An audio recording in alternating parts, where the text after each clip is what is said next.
You've breathed deeply. You've visualized meticulously. You've journaled your truth and sat in silence longer than many dare. Yet something deep within remains elusive, as if an invisible wall stands firm between your devoted effort and the awakening you seek. Perhaps you're weary, not from lack of belief, but from repeatedly reaching for something that seems always just beyond grasp. You've opened your heart fully, only to feel it quietly retreat, leaving behind a lingering anxiety, whispering softly, "Why isn't this working for me?" You're not alone in this sacred tension. What if the energy you're longing to awaken isn't trapped at the base of your spine, but nestled within the spine of your inner vision? Neville Goddard once profoundly noted, "Imagination is the only redemptive power in the universe." Consider that your true ignition isn't mechanical, it's mystical. Dr.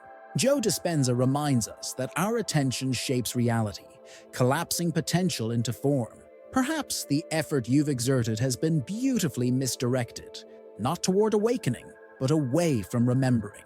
This forgotten energy point isn't something you must activate through more effort. It's a subtle, potent threshold you simply recall through coherence and gentle recognition. Stay here, in this quiet moment of understanding.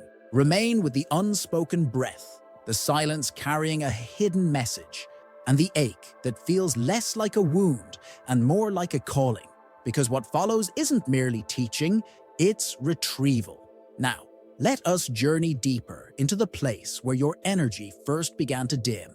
There's a moment, often unnoticed, when your desire begins to bloom, and something inside you flinches.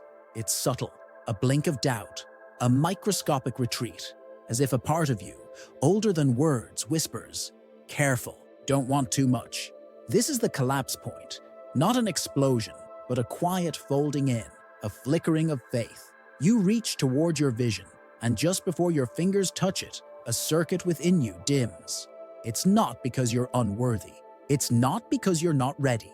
It's because a thread deep in your subconscious has been conditioned to believe that your rising is unsafe, that joy is fragile, that expansion brings exposure, that love is followed by loss.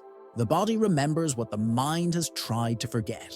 This is where your vibration leaks, not through laziness, not through lack of discipline, but through ancient self-protection, through the armor you never chose, but learned to wear. You breathe deeply, you visualize, you repeat the affirmations, but somewhere inside, an invisible fuse trips. A micro-doubt coils itself around your intention, not loud, not dramatic, just enough to pull the current out of alignment.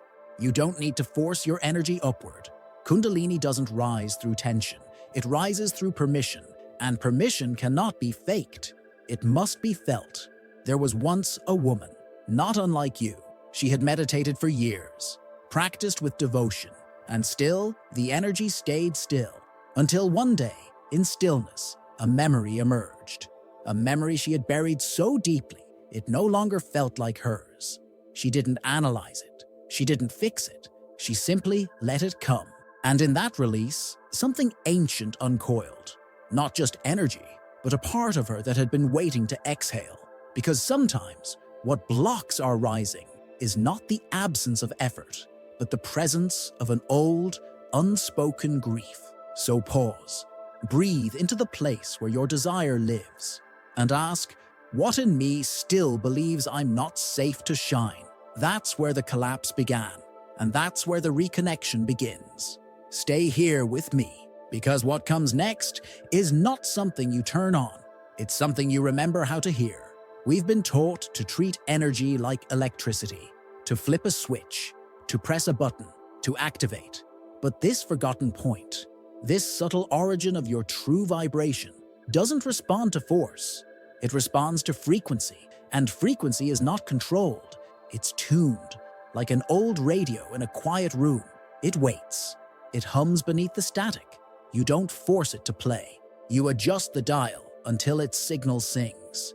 This is the sacred misunderstanding. That awakening comes from effort.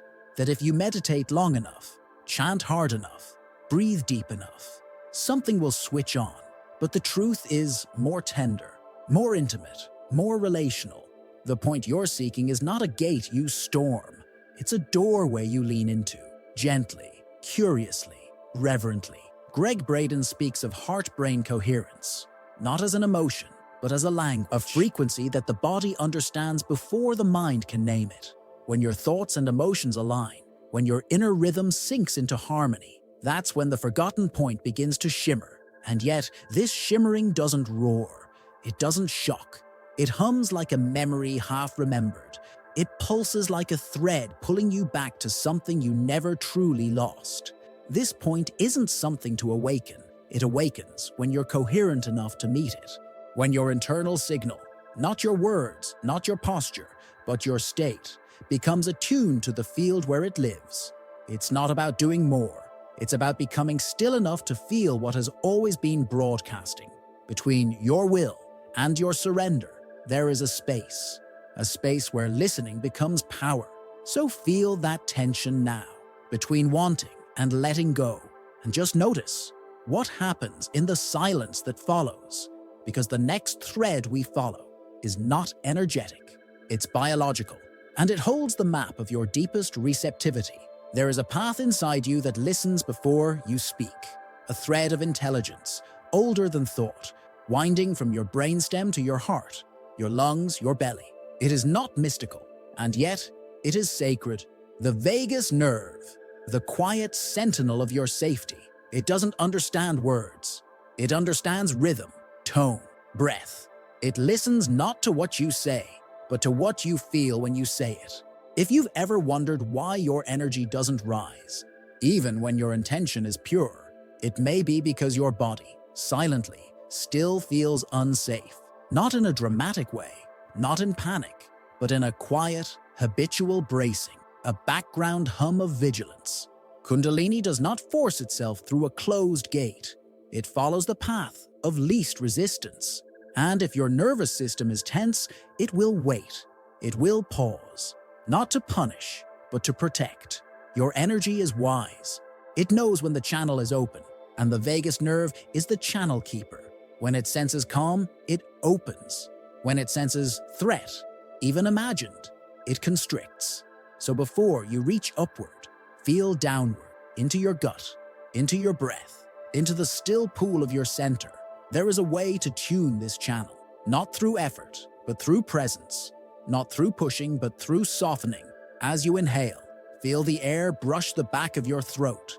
As you exhale, hum, low, steady, soft. Let the vibration ripple down your spine, like a quiet waterfall finding its path through stone. This isn't a technique, it's a remembering, a signal to your inner instrument. You are safe now. You can open. The body is not an obstacle to your awakening. It is the vessel, the harp, the holy bridge. When your biology feels trust, your energy becomes fluid, free. And in this state, receptive, rooted, and relaxed, the forgotten point begins to listen back.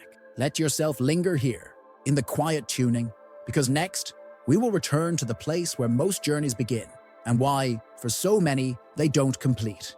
We return to the realm of imagination, but not as you've been taught to use it, as it truly was meant to be. You've imagined it, the light rising, the spine lengthening, the space between your thoughts becoming a temple. You've seen it, felt it, called it in, but somehow the shift doesn't land. This is where so many beautiful seekers lose their way, not because they lack vision, but because they misunderstand its origin. Neville Goddard didn't simply teach imagination, he taught a particular kind of embodiment. Assume the feeling of the wish fulfilled. But here is the quiet rupture. Most of us imagine at what we want. We reach toward it like a distant fire. We do not yet become it. It's like trying to drink from a cup you still believe you're not worthy to hold. Your mind paints the scene, but your nervous system hesitates. Your cells still whisper doubt. And so the image flickers and fades. True creation, the kind that alters reality, doesn't come from mental pictures alone. It comes from emotional alchemy, from becoming the vibration of what you seek before it ever arrives. This is not about pretending. It's not about pushing a feeling you don't yet trust. It's about softening into it, letting it soak into your inner fabric until it's no longer a desire, but a memory of a future you already carry. Place your awareness now not on what you want, but on what it feels like to have never questioned it. Not excitement, not euphoria, but stillness. That sacred, grounded calm that comes when your soul says, yes, this is already mine. The forgotten point only lights when your inner frequency holds that steadiness. Not a spark, but a signal. Stay close, because next, we'll look at what happens when you confuse the fireworks with the flame, and why your highest energy is usually the quietest. It's easy to mistake intensity for truth, to feel the rush of a moment, a surge of emotion, a shiver up the spine, and believe this is it. But not every fire is sacred. Some are fireworks, beautiful, loud, gone in seconds, and some are flames that burn slow, deep, silent. We live in a world that worships the peak, the breakthrough, the ecstatic, but real vibrational elevation, the kind that reshapes the architecture of your life, doesn't arrive with noise. It settles in, quietly. It's not how high you feel in the moment. It's what remains when the moment fades. How your body feels an hour later, a day later. That's the measure. Dopamine is fast. Coherence is steady. One pulls you up, the other grounds you in. And the forgotten point, it opens not through excitement, but through presence. Imagine a sacred flame. It doesn't reach. It holds. It warms. It lasts. There is a signal you can learn to recognize. Not during your practice, but after. When the music ends. When the breath quiets. When the silence returns. Does your nervous system relax or tense?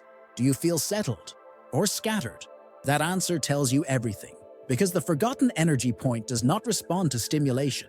It responds to trust, to stillness, to the frequency of something ancient returning to place.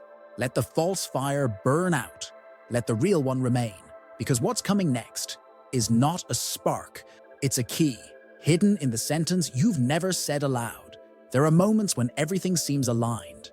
Your posture is perfect. Your breath is deep. Your mind is clear.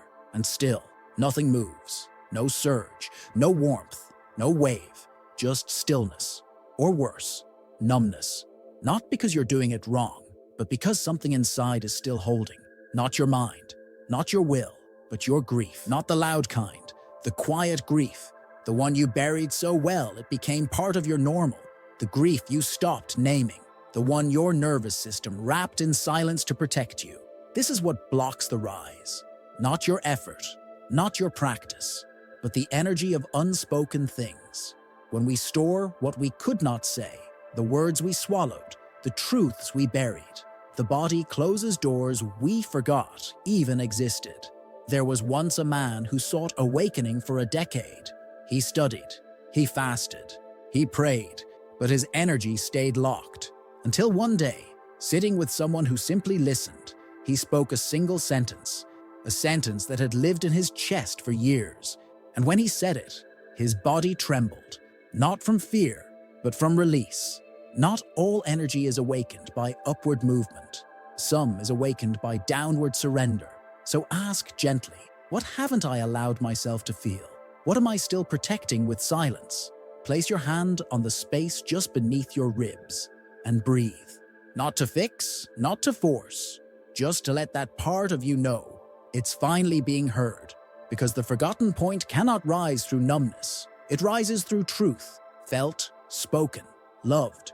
And in the next breath, we go deeper still, into the space between effort and essence, where the point you've been searching for is finally revealed.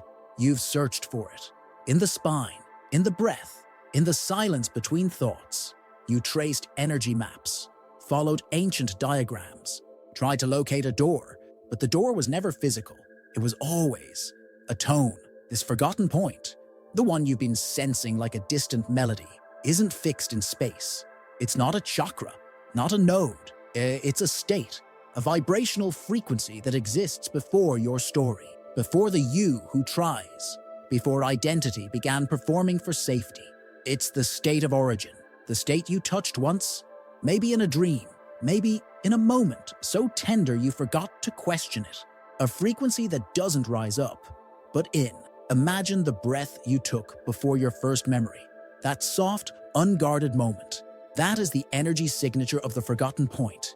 It doesn't respond to effort, it responds to remembrance. Not mental remembrance, but cellular, emotional, whole body knowing. To feel it, don't climb, settle. To access it, don't focus harder, loosen, close your eyes. And imagine a breath that doesn't come from lungs, but from a place behind your heart, a place that breathes you. Let it fill you with the sensation of something familiar, not exciting, but eternal. This is not visualization, it's restoration. When you're in that state, there is no next, no goal, no peak, only coherence, only being. And from this origin frequency, Kundalini doesn't rise to awaken you. She rises because you already are. Breathe with that, because we're nearing the place where it all converges. Biology, belief, imagination, into the truth your cells have always known. You've been told to rise, to ascend, to activate. But now, perhaps you see the paradox. The point you've been trying to awaken was never asleep. It was simply waiting for you to come home, not through doing, but through being.